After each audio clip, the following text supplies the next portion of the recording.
first things you want to do when putting your roof on is getting rid of the shingles ridge cap.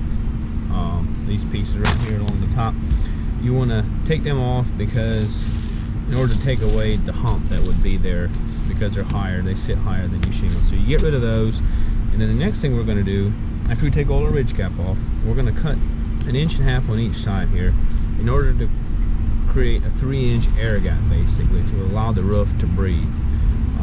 So that's the roof prep required on the ridge. Now some houses already have the air gap, this one does not. So this one we're going to have to actually cut open, and we'll take a circular saw and set the depth at about 3/4 inch, just so we get through our shingles and through our OSB and our roof sheeting, and get rid of all that.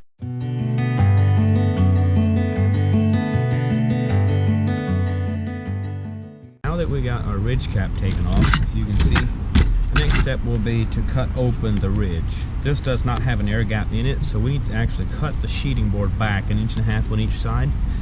But in doing that, we'll take an old blade that we use that's pretty dull already, because you're going to ruin the blade, cut through these shingles and nails and stuff. So we'll take an old blade, put in a circular saw, and cut through the shingles and through the plywood or the OSB sheeting. And to do that, we'll set the depth at about 3/4 inch, just to make sure we get through it, but not cut into the rafter too deep. Always, always, always make sure you wear safety glasses when doing this. The stones and the chips will fly, and it's pretty dangerous actually. So yeah, always wear safety glasses, probably earplugs, all the good stuff, you know. Safety first.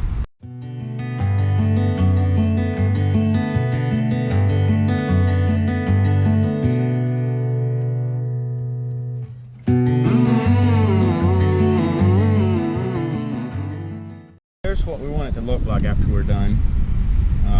Just basically, we just need an opening in the ridge to allow the hot air to escape through the ridge vent, which I will explain later. They're not the straightest lines, but this ain't no beauty contest. I was actually just trying to miss the nails to avoid cutting more nails than I had to. So the next step on the roof here is to prep the eave, and basically what that is just cutting off the overhang that hangs over the fascia board. In this case, we've got a couple of inches of shingles and drip edge hanging over. We need that to be a smooth transition, because of the drip edge that we use with the metal is bent on a 4/12 pitch, and we need to cut this off to accommodate that. So to do that, we'll set the saw at about 1/4 inch depth. We don't want to cut any sheeting on this part, we just want to cut the shingles and the drip edge. Same thing on the side here.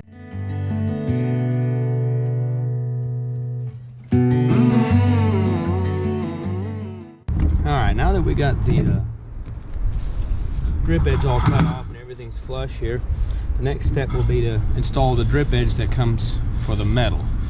So this is basically just a bent at a 4/12. It's black, matches the metal. It'll just clean up this edge nicely and help keep water out of the fascia board. So we'll hang this over a 3/4 inch on the end, and then each piece I put on, I will overlap it about 1.5 inches.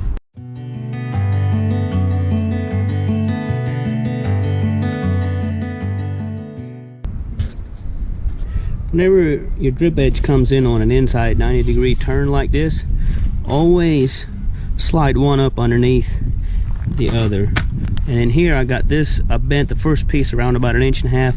This is sticking up underneath here all the way up underneath that, so that any kind of water that would try to run back in there would have to actually come uphill, because a lot of these corners will rot out because people just butt this one in and butt this one in and not worry about overlapping this. So it's very important to have it overlapped so that water can't get down in there. Now here is what we're gonna put up, what we call end wall trim. And the way you determine its end wall is because it's on the end of the metal, okay? And it butts up to your wall, where your metal meets your wall on the end. That's what we call end wall trim. So in order to fit this end wall trim in here, we need to take this trim out, because the end wall trim needs to be elevated about 1 inch in order for the metal to slide underneath it. So to do that, we need to cut up on the siding 1 inch, and take this J channel out and slide everything up, take this trim out and slide our end wall up behind the siding and keep it up off an inch. I'll go ahead and snap a line here. And I'm going to use one of these multi-cutters or Dremel tools, whatever they call them, to cut my siding.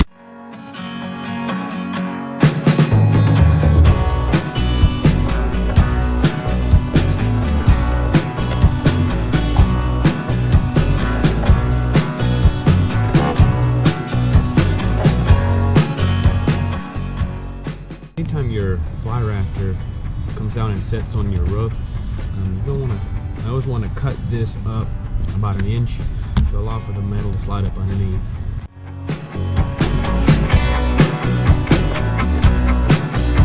We got our siding cut up and our J channel removed here. Next thing is to tuck this trim piece up underneath there. You also got to make sure your siding is really loose so there's no nails catching it. Make it easy to tuck this underneath. It can be a little bit of a pain, so it might take a little bit to get it up underneath there.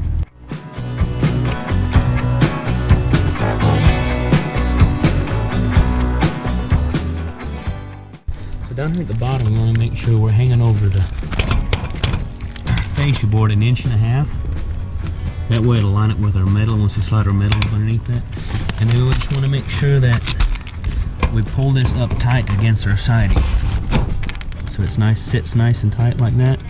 Then we'll put a screw in each groove here, or in each lap here, and all the way up through there, making sure that's nice and tight. And if we have some extra screws, I'll go ahead and take a screw that's somewhat close to the color of the siding if I have some. In this case, we'll have a light gray, which will be better than putting a black roof screw in there. That's basically what it's supposed to look like when it's done.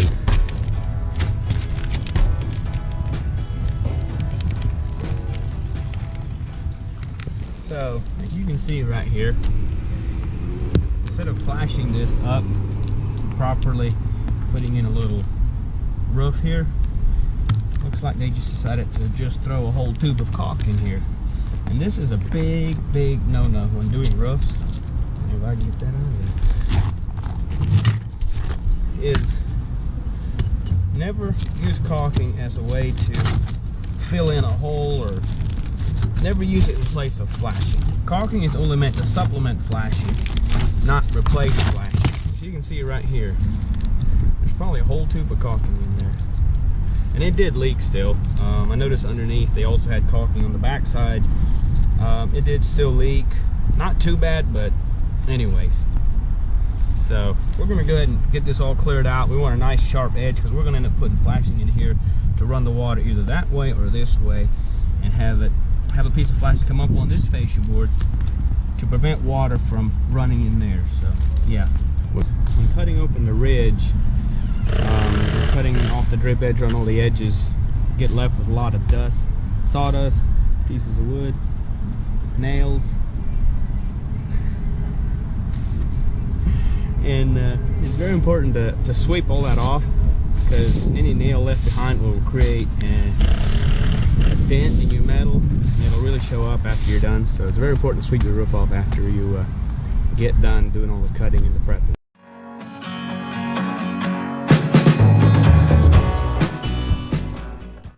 So once you get your roof is prepped, your drip edge is on, the next thing you want to do is install an underlayment or a vapor barrier. In this case, in pretty much all the roofs I've ever done, I always use this bubble wrap. It's basically, it almost looks like the bubble wrap you would get in like shipping containers, or if you receive something in shipping.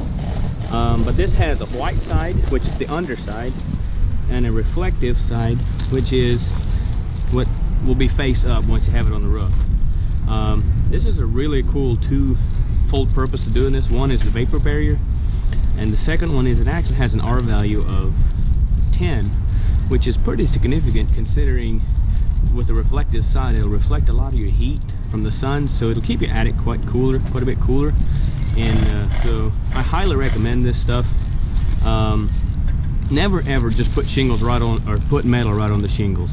Always either use you can either use like a 1x4 every 2 feet, or a 2x4 every 2 feet, like you would purlins on a pole barn, or they have what they call retro ease, strips of rubber you can lay down to keep the metal up off of your shingles. If you lay your metal right on your shingles, what will happen is with the heat and the cold, the metal contracts and expands, and the stones will scratch the paint on the backside, and it'll cause your metal to rust from the underside. So always use something to keep the metal up off the shingles. But I highly recommend this stuff because it has an R value, a pretty good R value, and just keeps your attic cooler, and also serves as a vapor barrier. So time to put some bubble wrap down.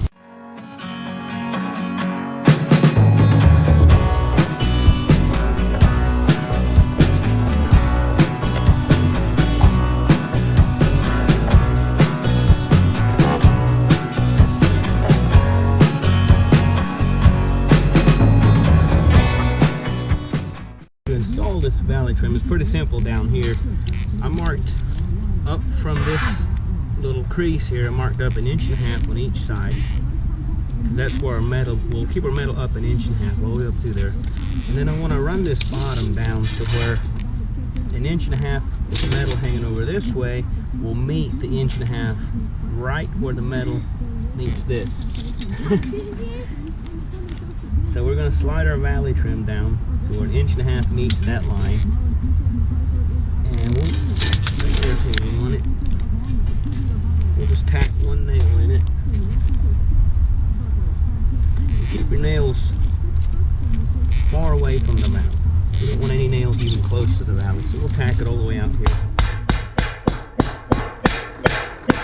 Just one nail for now, just to hold it in place. Then we'll bring our second piece of valley up, and we'll get the top established as far as just setting the valley in and just moving it back and forth till we feel that both sides are evenly in contact with the roof. And I'll put a nail on the one side, and I'll go down to the middle, and I'll go ahead and make sure this is perfectly straight down through there. Just eyeball it or run a line and make sure that's perfectly straight.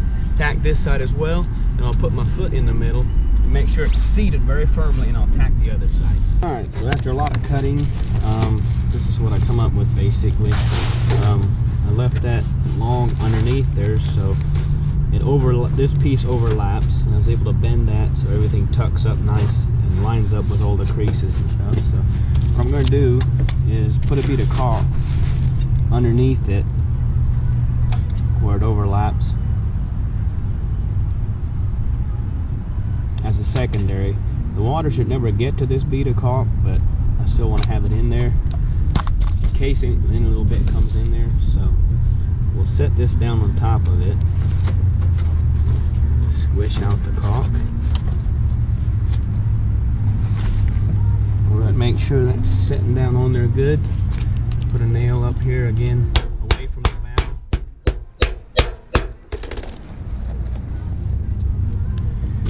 And over here as well.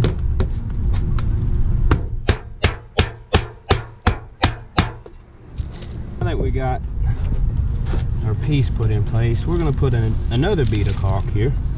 Again, the water should never get up underneath there, but I'm going to go ahead and put one in as a precautionary, and just kind of fill up that little crease there, or that crevice there.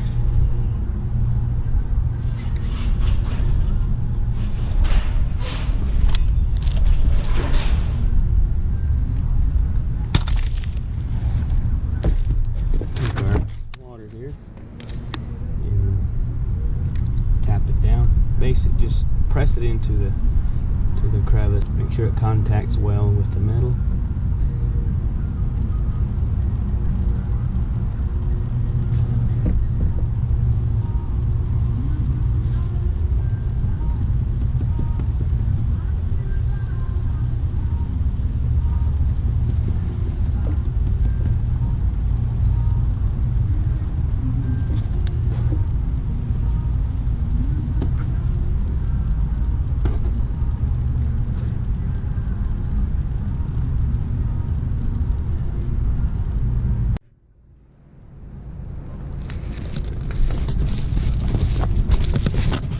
Now that our valley trim is in, last thing we need to do is snap chalk lines on this. We'll measure from this crease right here. We'll measure up 1.5 inches on each side. same thing down at the bottom, and then we'll snap a line down through there. And that's basically where we want to run our metal to. We want to keep it up 1.5 inches from that crease.